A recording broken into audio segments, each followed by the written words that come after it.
ভারত স্বৈরাচারকে আশ্রয় দিয়ে বিরাগ ভাজন হলে কিছু করার নেই, সাফ জানালেন তারেক রহমান। সার্বভৌমত্ব অক্ষুণ্ণ রাখার প্রত্যাশা।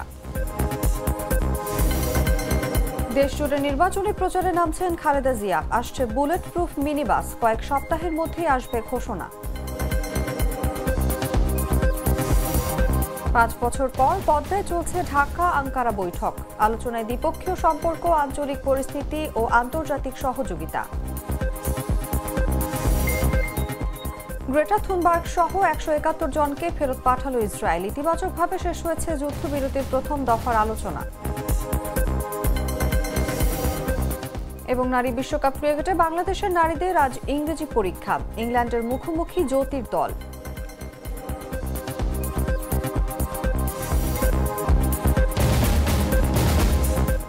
এতক্ষণ শুনছিলেন সংবাদ শিরোনাম। দর্শক, আমন্ত্রণ দুপুর 1টার সংবাদে। সঙ্গে আছি আমি অনুভা বিশ্বাস। মশলা বদলে ফেলেছি, এবার আপনিও বদলে ফেলুন। একবার প্রাণ গুঁড়া মশলা ব্যবহার করেই দেখুন। চলে যাচ্ছে বিস্তারিত খবরে। ভারত যদি স্বৈরাচারকে আশ্রয় দিয়ে বাংলাদেশের মানুষের বিরাগ ভাজন হয়, সেখানে বিএনপির কিছু করার নেই বলে মন্তব্য করেছেন বিএনপির ভারপ্রাপ্ত চেয়ারম্যান তারেক রহমান। বলেন, এটা বাংলাদেশের মানুষ সিদ্ধান্ত নিয়েছে যে তাদের সাথে শীতল থাকবে, এজন্য তাকে দেশের মানুষের সাথে থাকতে হবে। মঙ্গলবার বিবিসি বাংলাকে দেয়া তারেক রহমানের সাক্ষাৎকারের দ্বিতীয় পর্ব প্রকাশিত হয়েছে।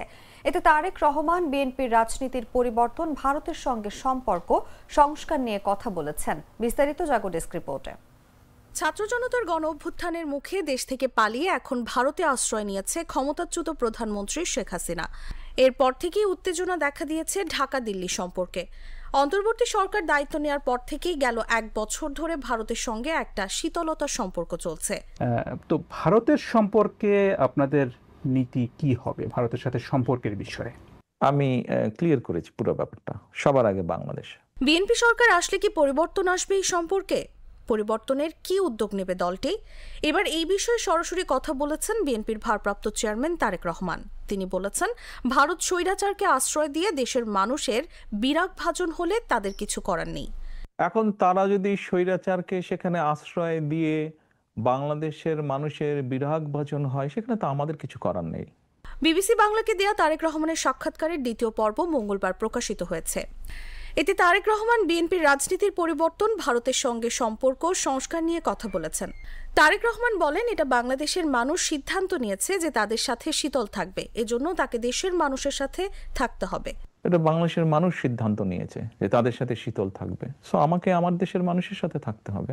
ভারতের সঙ্গে বাংলাদেশের সম্পর্ক কেমন হওয়া উচিত বা কেমন থাকা প্রয়োজন, সেটা নিয়ে কি চিন্তা জানতে চাইলে তারেক রহমান বলেন, অবশ্যই পানের হিস্সা চাই, অবশ্যই দেখতে চান না আরেক ফেলানি ঝুলে আছে, অবশ্যই এটা মেনে নেবেন না। অবশ্যই আমি আমার পানির হিস্সা চাই, অবশ্যই আমি দেখতে চাই না যে আরেক ফেলানি ঝুলে আছে। বিএনপি যদি সরকার গঠন করে তবে কূটনীতির ক্ষেত্রে মূলনীতি কি হবে, এমন প্রশ্নের জবাবে তিনি বলেন, বিএনপির মূলনীতি একটাই, সবার আগে বাংলাদেশ। আমি ক্লিয়ার করেছি পুরো ব্যাপারটা। সবার আগে বাংলাদেশ। জনগণ, দেশ, সার্বভৌমত্ব, এটিকে অক্ষুণ্ণ রেখে, এটিকে স্বার্থ বিবেচনা করে, এই স্বার্থকে অটুট রেখে বাকি সবকিছু বলেও মন্তব্য করেন বিএনপির এই নেতা। রাজনৈতিক দল হিসেবে আওয়ামী লীগের বিচারে আনুষ্ঠানিক তদন্ত শুরু করেছে আন্তর্জাতিক অপরাধ ট্রাইব্যুনালের তদন্ত সংস্থা। নিয়োগ দেওয়া হয়েছে তদন্ত কর্মকর্তা।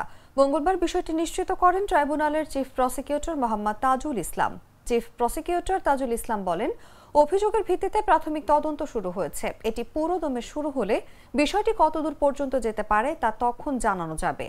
এর আগে এনডিএম এর চেয়ারম্যান ববি হাজ্জাজ গেল বছরের 2রা অক্টোবর আন্তর্জাতিক অপরাধ ট্রাইব্যুনালের চিফ প্রসিকিউটর বরাবর অভিযোগ জমা দেন। অভিযোগে উল্লেখ করা হয়, বৈষম্য বিরোধী ছাত্র ও জনতার আন্দোলন নির্মূলের হুকুমদাতা হিসেবে আওয়ামী লীগ এবং 14 দলের শরিক রাজনৈতিক দলগুলো দায়ী। তদন্তের পর আন্তর্জাতিক অপরাধ ট্রাইব্যুনালে বিচারের ব্যবস্থা গ্রহণ করা হবে। ত্রয়োদশ জাতীয় সংসদ নির্বাচনকে সামনে রেখে আবারও সক্রিয় হচ্ছেন বিএনপি চেয়ারপারসন খালেদা জিয়া।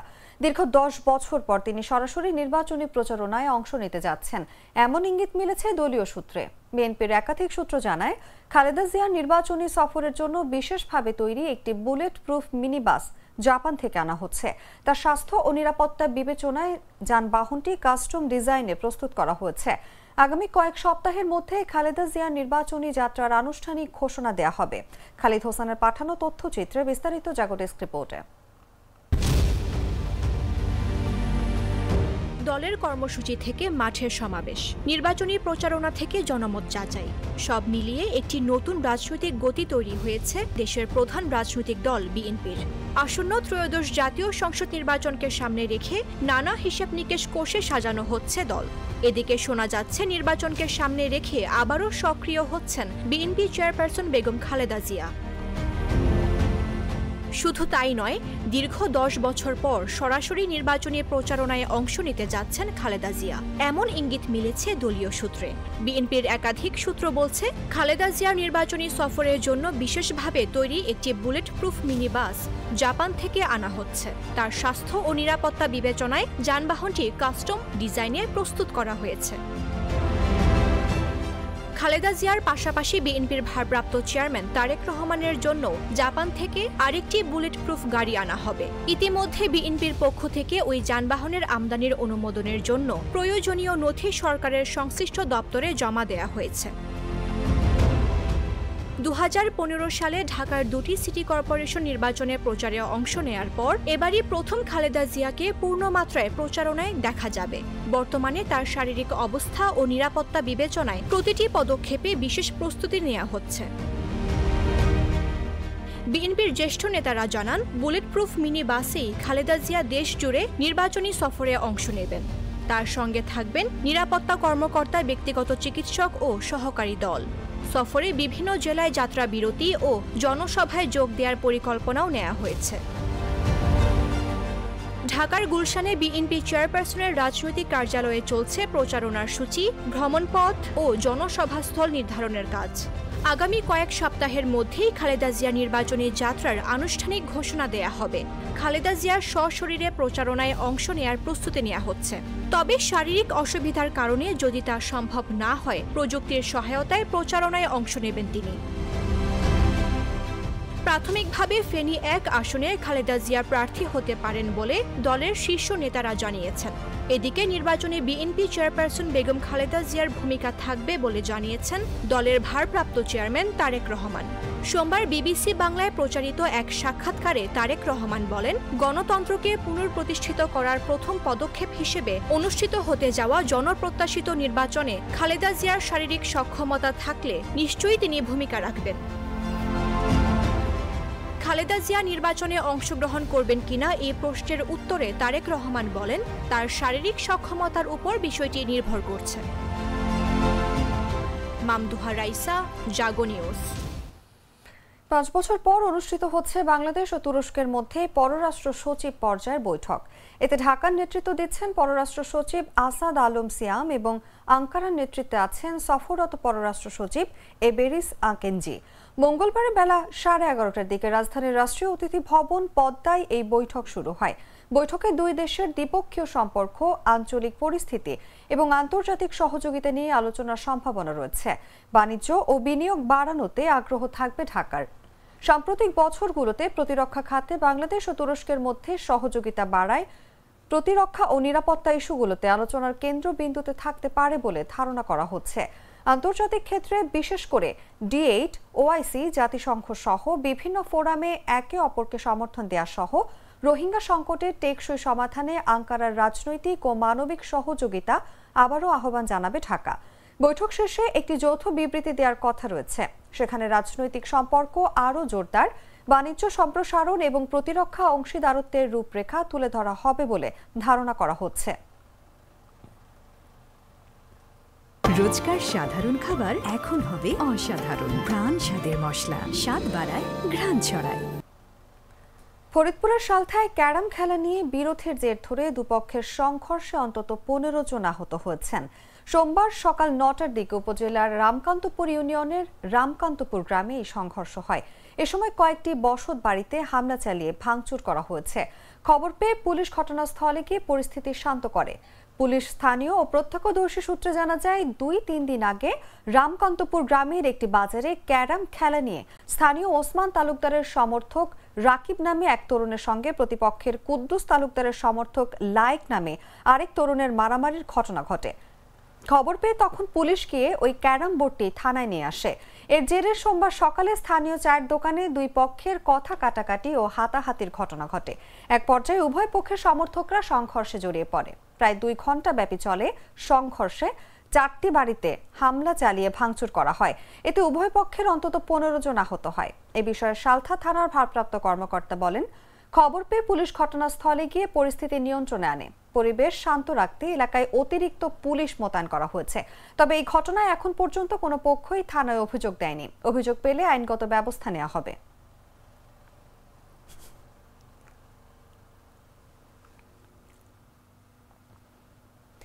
বৃষ্টির অজুহাতে 2 দিন আগে ঊর্ধ্বমুখী থাকলেও আজ অর্ধেকে নেমে এসেছে কাঁচা মরিচের দাম। কমেছে ডিমের দামও। তবে দাম বেড়েছে পেঁয়াজ সহ কিছু সবজির। এই মুহূর্তে রংপুর সিটি বাজারে রয়েছেন সহকর্মী জিতু কবির। সরাসরি চলে যাচ্ছি তার কাছে। আমি এই মুহূর্তে অবস্থান করছি রংপুর সিটি বাজার, যেটি পাইকারি বাজারের একটি অন্যতম বাজার। আপনাদের জানিয়ে রাখি যে গত 2 দিন আগে বৃষ্টির কারণে যে কাঁচামরিচের দাম ঊর্ধ্বমুখী ছিল, প্রায় 300-320 টাকা কেজি করে বিক্রি হয়েছিল। সেই কাঁচামরিচ কিন্তু আজকে বিক্রি হচ্ছে 150 থেকে 60 টাকা দরে। এছাড়া আমরা সবজির বাজারে খোঁজ নিয়েছি, যেটি দেখেছি যে কিছু সবজির দাম কিন্তু গত সপ্তাহের তুলনায় সামান্য বেড়েছে। এছাড়া ডিমের বাজারে আমরা খোঁজ নিয়েছি যে ডিম বিক্রি হচ্ছে 44 থেকে 46 টাকা, অর্থাৎ পাইকারি বাজারে কিন্তু এই ডিম আবার বিক্রি হচ্ছে আরো কম, 42 টাকা কেজি করে।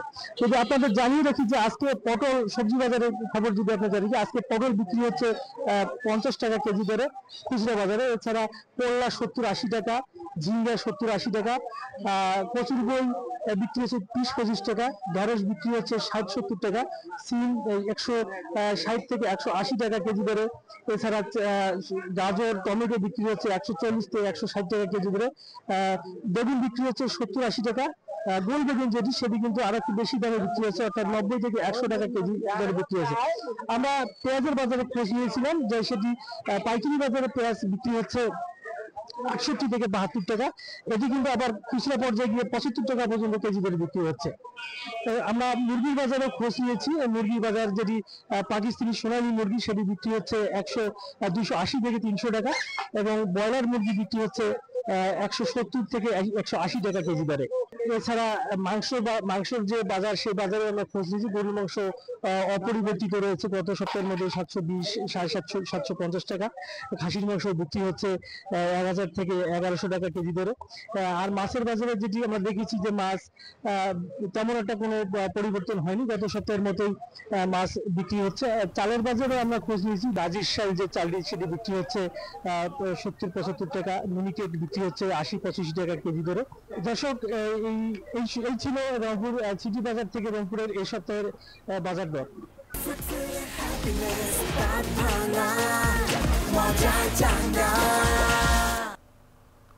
দর্শক, রংপুর সিটি বাজার থেকে সরাসরি যুক্ত ছিলেন সহকর্মী জিতু কবির। চলে যাচ্ছে আন্তর্জাতিক খবরে।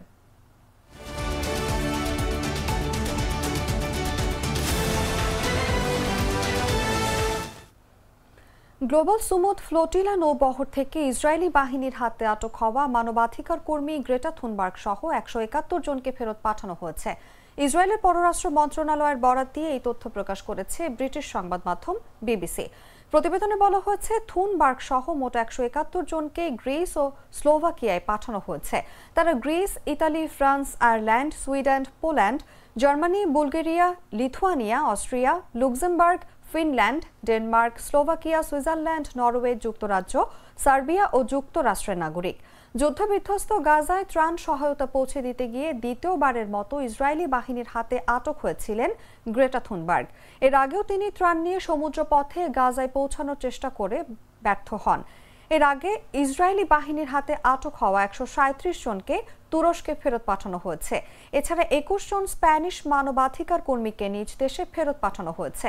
তবে ইতোমধ্যে মুক্তিপ্রাপ্ত কয়েকজন কর্মী অভিযোগ করেন যে ইসরায়েলি আটক কেন্দ্রগুলোতে তাদের অবমাননাকর আচরণের শিকার হতে হয়েছে।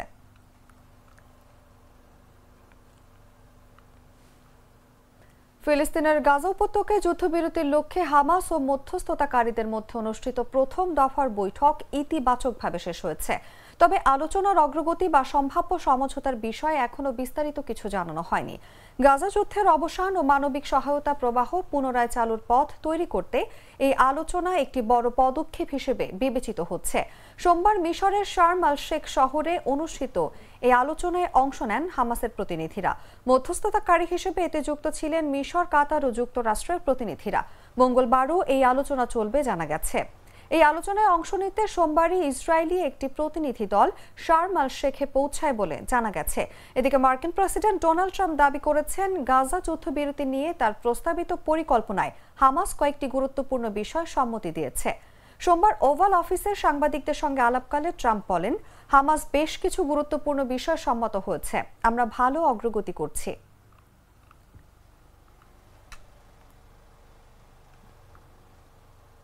সংবাদ শেষ করব খেলার খবর জানিয়ে।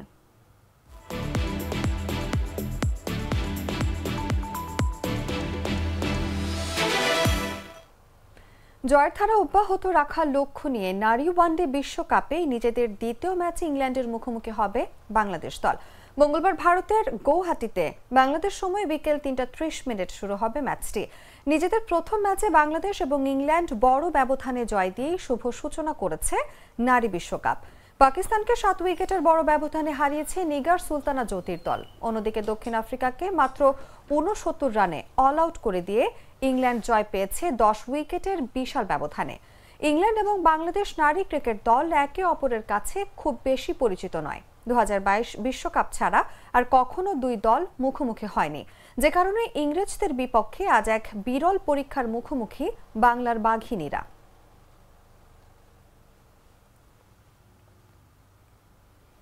সংবাদ শেষ করার আগে শিরোনামগুলো জানিয়ে দিচ্ছি আরো একবার।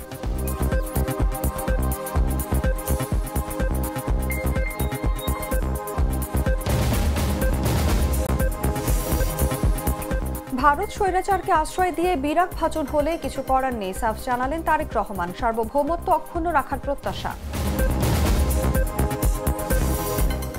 দেশজুড়ে নির্বাচনী প্রচারে নামছেন খালেদা জিয়া। আসছে বুলেট প্রুফ মিনি বাস, কয়েক সপ্তাহের মধ্যেই আসবে ঘোষণা। ৫ বছর পর পদ্মায় চলছে ঢাকা আঙ্কারা বৈঠক। আলোচনায় দ্বিপক্ষীয় সম্পর্ক, আঞ্চলিক পরিস্থিতি ও আন্তর্জাতিক সহযোগিতা। গ্রেটা থুনবার্গ সহ ১৭১ জনকে ফেরত পাঠালো ইসরায়েল। ইতিবাচকভাবে শেষ হয়েছে যুদ্ধবিরতির প্রথম দফার আলোচনা। এবং নারী বিশ্বকাপ ক্রিকেটে বাংলাদেশের নারীদের আজ ইংরেজি পরীক্ষা। ইংল্যান্ডের মুখোমুখি জ্যোতির দল।